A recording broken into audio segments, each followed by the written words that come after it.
Hi, I'm Kat, and today I'm showing you the fifth and final edition of the Dollar Tree to Luxury Makeover series using the Dollar Tree desk. Today I'm making a contemporary sink complete with exposed piping, a vessel sink bowl, and clamshell drawer pulls. Additionally, I'm using tapered legs and some slats for the bottom shelf. I hope you guys enjoyed this video, and I thank you so much for the love and support you show me throughout this series.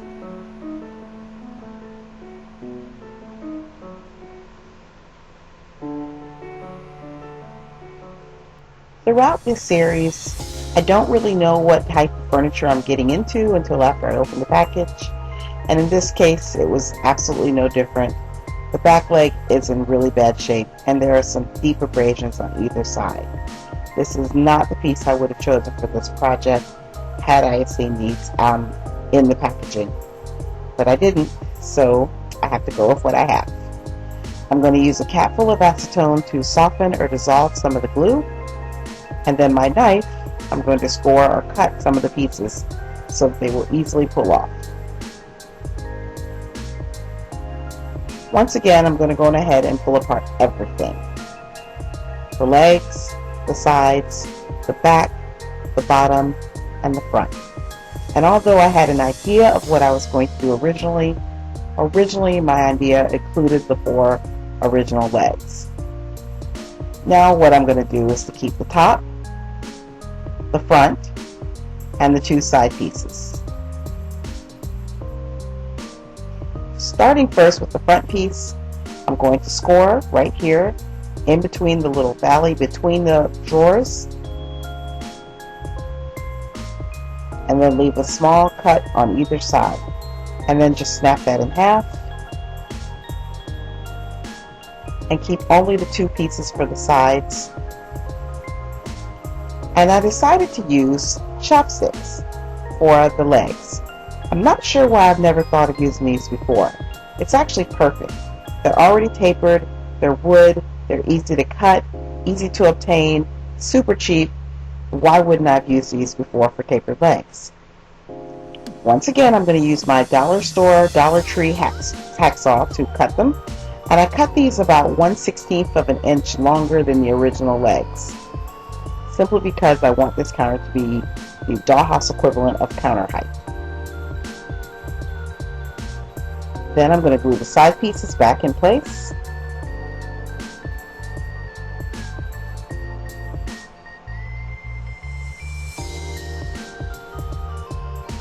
And then the legs, which were my sawed-off chopsticks, on either side.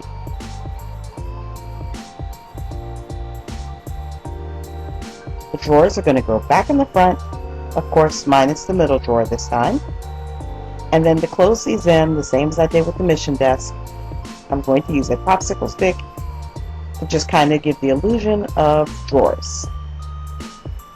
I used a little wood putty to fill in the front, because I wasn't at this time sure what kind of handles I was going to get these drawers. I just filled them in anyway. And then some matchsticks became a frame along the bottom.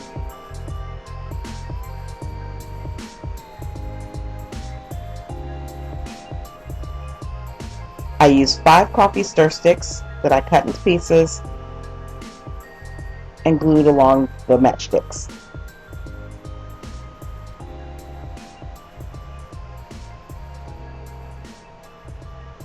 Space them evenly and glue them from the outside inward.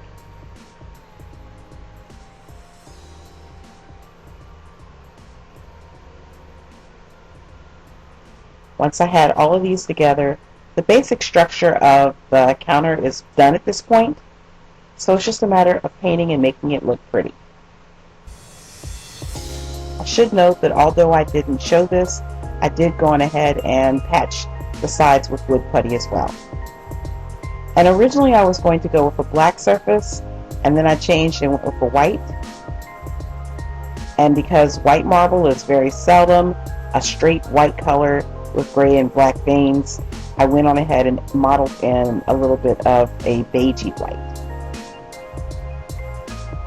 Then I used some black glitter paint, which I mostly use because, well, I never use it for anything. I don't know why I bought it, but I have it, I don't use it, and now I'm going to. There, that's it. No other reason, no other justification.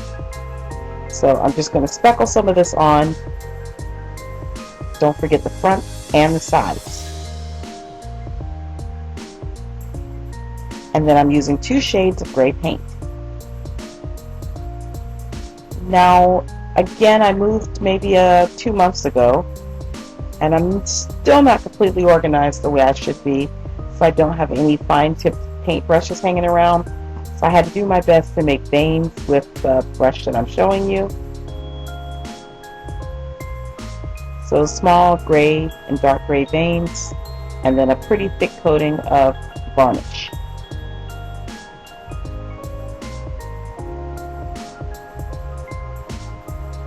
And then for the vessel sink, I couldn't decide between the Walmart bottle or the water bottle. So I decided I would go ahead and cut the necks off of both, and then cut them both into 1/2-inch pieces. Then, to fit them, I just placed them on top to see which one I liked the best.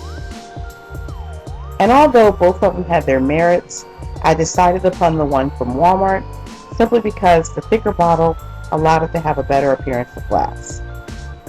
So I glued that in place and filled in the bottom with white glue. Then I used a couple of Q-tips.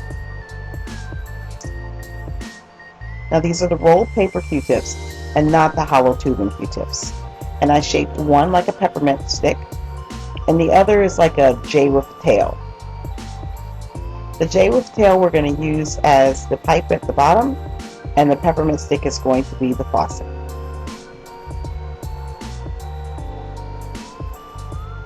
And first, we're going to paint them both with a krylon silver paint.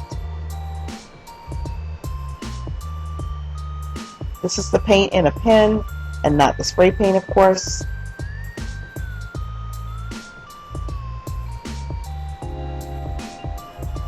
I also use a small straw from a children's drink.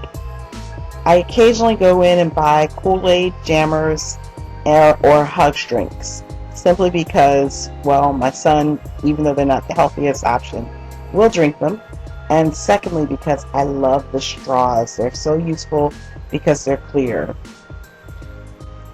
I used a straw that I cut a little bit longer than the peppermint cane shape, and then cut it vertically about halfway.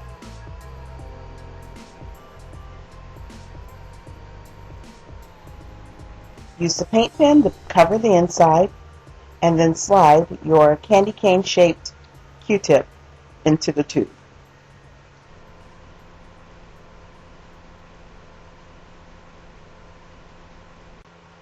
Then I use another piece of straw and just place that all along the top and push it down as far as it could go.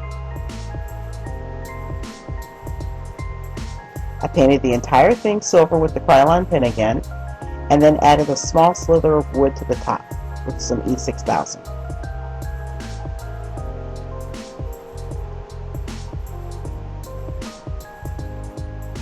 I also use a capsule of medication.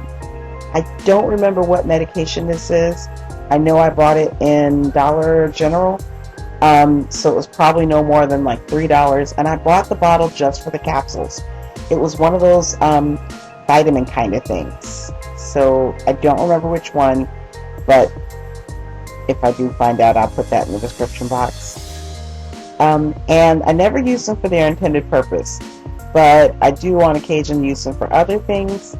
So I like to just pour the whatever powder is on the inside of it, and then I painted the entire top silver with the krylon pen, and then I cut it vertically in half, and now I'm cutting off the very top so that I have, I guess, 1/4 of a spear. Glue those to the front of your drawers as pulls, and add a little paint along the middle of the sink just to suggest a drain. You can add accessories such as fluffy baby washcloths for towels, or any sort of beads or bottles or clay clay bottles or whatever else you have handy to accessorize. And that's it. You're done. Thanks so much for watching, guys. Bye.